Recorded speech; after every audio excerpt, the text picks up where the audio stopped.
So there was a lot talked about today at Apple's WWDC keynote. We had software with iOS, which I'm already running on my daily driven iPhone because... Here's to the crazy ones.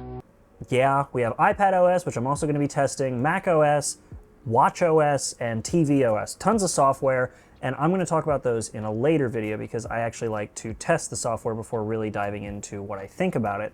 We also had some new Macs, which is what this video is about. And we had what everyone else is talking about, which is the new virtual reality, mixed reality thing that Apple made called the Vision Pro. That's going to get its own video because I got to watch some more videos and probably rewatch that section of the keynote a couple times before I really set myself a solid opinion on it, because right now it just kind of creeps me out while also looking really cool and being extremely expensive. So with today's video, we're going to focus primarily, actually exclusively, on the new Macs and the new chips with the Macs. So let's dive in. So the simplest one to talk about right up front is the new 15-inch MacBook Air. And I know Luke Miani had a hard-on for getting a 15-inch MacBook Air. I don't get it, but I do, if that makes sense. Actually, here, let me make it make sense. I understand why people would want a 15-inch MacBook Air, because there are a lot of people out there who don't really need a MacBook Pro, but they want that screen real estate of the 15-inch or now 16-inch MacBook Pro. And for a lot of people who really just want a 15-inch computer that they can browse the web on, that's exactly what Apple gave them. I mean, don't get me wrong, the M2 chip is very impressive. It is one of those chips where whatever system they put it in, it seems to just really bring it to life. The M1 chip was the same way, but the M2, of course, just kind of stepped it up a bit. So for some people who might just want to edit iPhone videos and not really use any sort of high-grade cameras or do any color grading or any heavy work, that 15-inch MacBook Air might actually be a good option for them. For me personally, I don't think that I'm really the right target audience for it, because if I'm going with a MacBook, I'm probably going to go with the Pro, but I also don't want a massive display because I've been using my iPad Pro as a laptop replacement for quite a while now, and while it is kind of a letdown with some of the things that I was hoping for on it, I've definitely gotten used to this screen size and would only really go a little bit bigger. So if I do get a laptop, it'll probably be a 14-inch MacBook Pro. But of course, for some people, that 14-inch MacBook Pro has more power than they need, but a screen that they kind of think is a bit too small. So yeah, in comes the MacBook Air.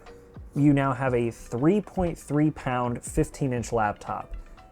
I really hope this doesn't become a super bendy iPhone 6 Plus again kind of thing for Apple, but with their laptops this time. Actually, I don't think it will unless you get the YouTubers who really like to overstress things, because I've seen, of course, people bend iPads in half and say that they're way too weak, so I'm sure somebody's going to bend a MacBook Air in half as soon as the 15-inch model becomes available. Mark my words.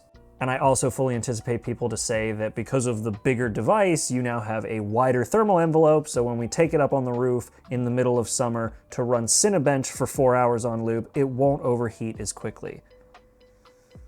Sorry, I did a whole video series talking about why that shit is stupid. You can check it out over there. Either way, I think for the people who do really want a larger screen, but they don't want a MacBook Pro, this is fine. And I personally don't understand that market, but I know it exists, and now they have a laptop from Apple that fits their niche perfectly.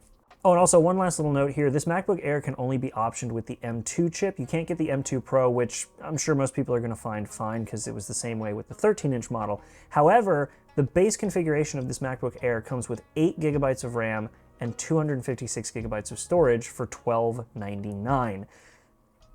15-inch MacBooks or any laptops with 8 gigabytes of RAM should be illegal. So if you're buying this computer, you're probably not going to be spending that $12.99. If you go with everything on an external drive, you could probably get away with 256 gigs of storage, but you're probably going to be spending $1,500 on this computer instead, because it is a $200 upgrade to get 16 gigs of RAM. Ouch. Moving on, the next Mac I want to talk about is the Mac Studio, because this one is one that I have personal experience with, because if you've watched this channel for a while, you'll know that I've had a Mac Studio now for over a year. I actually did a 1-year review right over there. Check it out, it's pretty cool.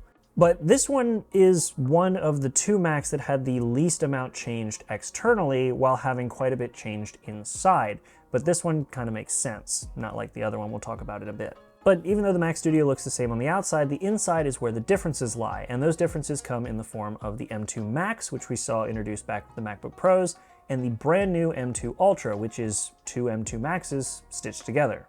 It's pretty much exactly the way that they did the M1 Ultra with two M1 Maxes stitched together, but this time we have some pretty insane specs. Now, starting out with the base configuration of the Mac Studio, it's still $2,000, which is great. I was hoping there wouldn't be a price hike, and sure enough, there wasn't. We still get 32 gigabytes of RAM and 512 gigs of storage, but now we get 12 CPU cores and 30 GPU cores with 16 neural engine cores. That's pretty cool, and if you want to bump it up to 38 cores on the GPU, which is the maximum because the base configuration is binned, that's a $200 bump in price. That's not terrible, so if you're doing very heavy GPU tasks and you need those extra cores, it's just $200. That's actually not that bad. Now, when it comes to the M2 Ultra, this thing is ridiculous. The base configuration, if you look at Apple's website, starts at 64 gigs of RAM and 1 terabyte of storage, and it gets you 24 cores on the CPU and 60 cores on the GPU with 32 neural engine cores. Everything's basically just doubled from the last version, which makes sense because it's two of those dies stitched together. One other benefit to the M2 Ultra is also a benefit the M1 Ultra had with its higher bandwidth, which is the fact that the front I/O on the Mac Studio is Thunderbolt, whereas on the Max version of the M1 and the M2, it's just USB-C, which funnily enough, having those two Thunderbolt ports on the front seems to be the only way, at least as far as I can tell, that you could run the 6 Pro Display XDRs that Apple was saying you could run off of a system like this. You would literally have to use both front I/O and all 4 on the back.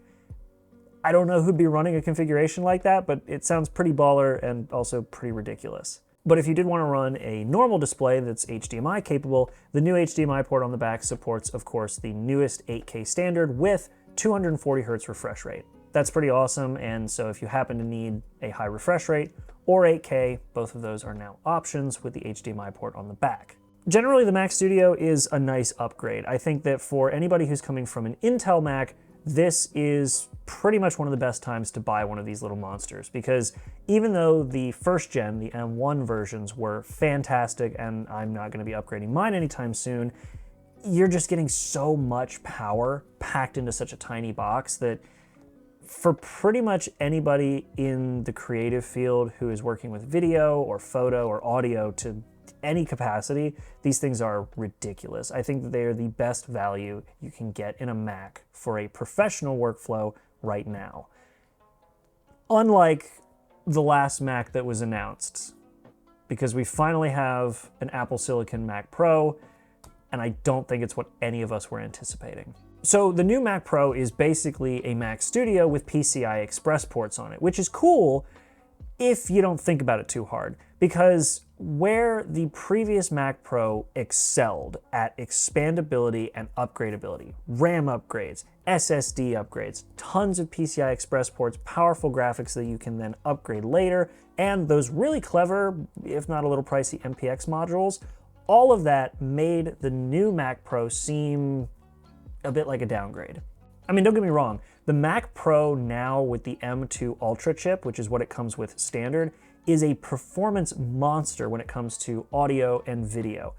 I can just tell you that right out of the gate, because if it's the same performance that we were seeing out of the M1 Ultra, it would already be impressive. And with the M2 Ultra improving on all of that, you know it's going to be wild. But it's just the same chip in the Mac Studio with PCIe. I mean, correct me if I'm wrong, but that's it. I made a video talking about my wish list for WWDC, and you can check it out over there, but in that wish list, one of the things that I talked about was the fact that I wasn't sure how Apple was going to handle the expandable memory that we used to have on the Mac Pros with this new version having integrated memory. And the answer is, well, they didn't. They were super quick about it, but I caught them. Like, look at this. When they spin the Mac around, just before they cover everything up, you can see what the back of the board looks like, which they have very cleverly hidden from the marketing on the website. And you can see up top, you've got two SSDs that look exactly like, not SSDs, but the NAND modules that we saw in the Mac Studio, which means that we're probably going to run into a similar situation like the Mac Studio had, which is that you have removable SSDs without the option to actually bump the storage up. You can change them out, That's fine. You got to go through DFU mode, which running a Mac Pro in DFU mode sounds like it'd be the most ridiculous looking thing ever, but you can do that. But I don't see any RAM. In fact, I see heat sinks and a small fan, which tells me that the unified memory is probably moved around back of the board and run at those really high frequencies for the fast speed and then cooled by the fans. And I mean, basically the entire computer is at the top section of the case with fans running across it. It's still huge, and the only reason it's huge now is for those PCI cards. And the PCI cards, as far as I can tell, are not for graphics. That is all run through the Apple Silicon chip with their GPU, because when they showed off those cards that could be put in these ports, there is a conspicuous lack of GPUs. That sucks, because I was really hoping to finally be able to add expandability and potentially an eGPU to my Mac Studio, because really the only thing kind of holding us back right now in terms of being able to add graphics and things like that are drivers. We just don't have them. And now it seems like we will have at least the capability for the M series chips, or at least the M2 Ultra, to identify PCI lanes.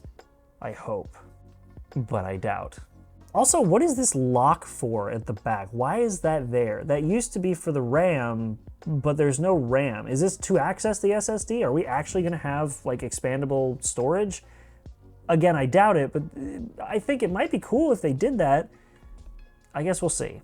But aside from taking an M2 Ultra Mac Studio and packing it into a Mac Pro case and then adding a ton of PCI Express card slots on an otherwise fairly empty motherboard, we now also have 8 Thunderbolt ports, which I'm pretty sure is the most Thunderbolt ports we've ever had on a Mac. You have 2 at the top and 6 around back, so I guess you can also run the 6 studio displays or XDR displays off of that single card. And you also have 2 HDMI ports, 2 USB ports, 1 audio jack, and 2 10 gigabit Ethernet ports. Also, you can configure this thing with the rack mount option, but I don't think this is going in a data center. I'm pretty sure that rack mount is there for music professionals who like to have all of their equipment, boards, mixers, and their computer running all of it on a single rack setup. That's what I think they're going to use it for. That's what a lot of people used the last Mac Pro rack configuration for. I don't think that's going to change. But now we get to talk about the price, because remember, the M2 Ultra Mac Studio is $39.99, $3,999. That gets you the M2 Ultra chip with 64 gigs of RAM and a terabyte of storage. So for that same configuration, 64 gigabytes of RAM, a terabyte of storage, and the M2 Ultra binned version of the chip, that is $6,999 for basically the M2 Ultra Mac Studio with PCIe card slots. And it only gets better, because you can spend another $1,000 to get the 76 core model of the M2 Ultra chip instead of the 60 core model. You can go up to 192 gigabytes of RAM, which is a massive difference and a ton less than what we had with the other Mac Pro. That goes from 2 terabytes of RAM, or 1.5 terabytes of RAM, to 192 gigs.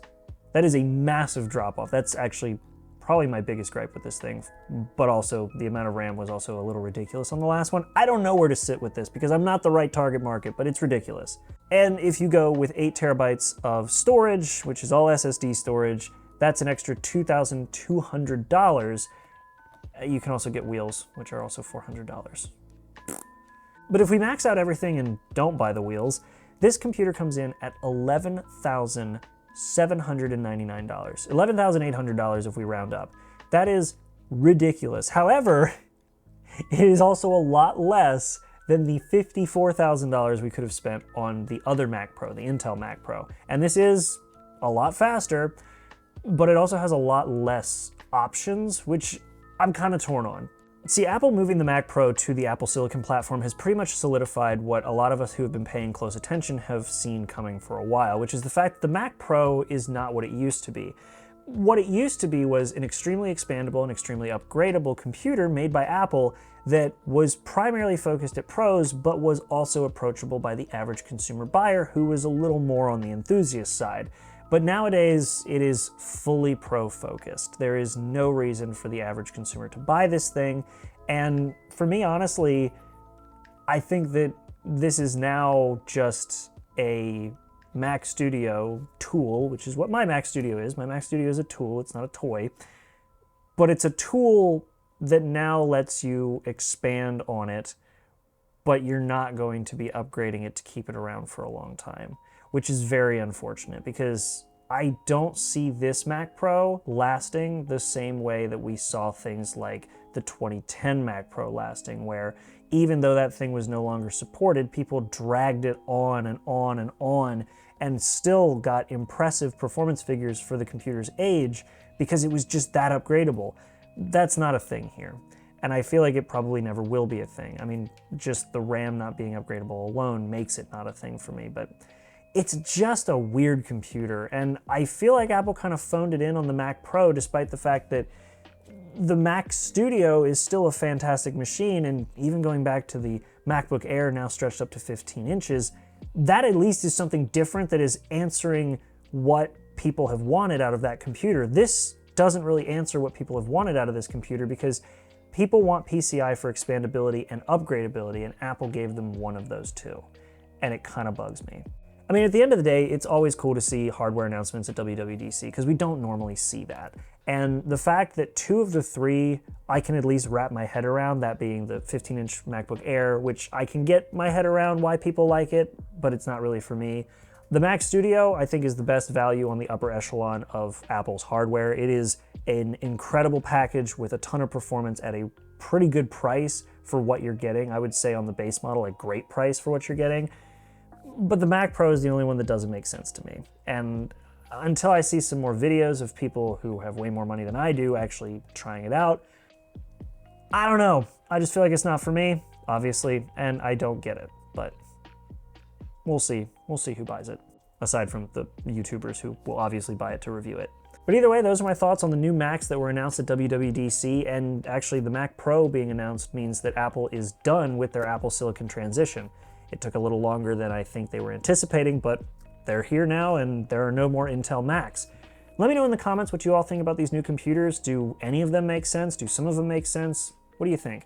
Let me know down below, and while you're down there, maybe on the way down, subscribe, like. Those are all options you could do. And, well, there's a lot more videos I've got coming out, and hopefully I won't be as tired making those as I am right now making this. It's late. I'm gonna cut this and edit. See ya.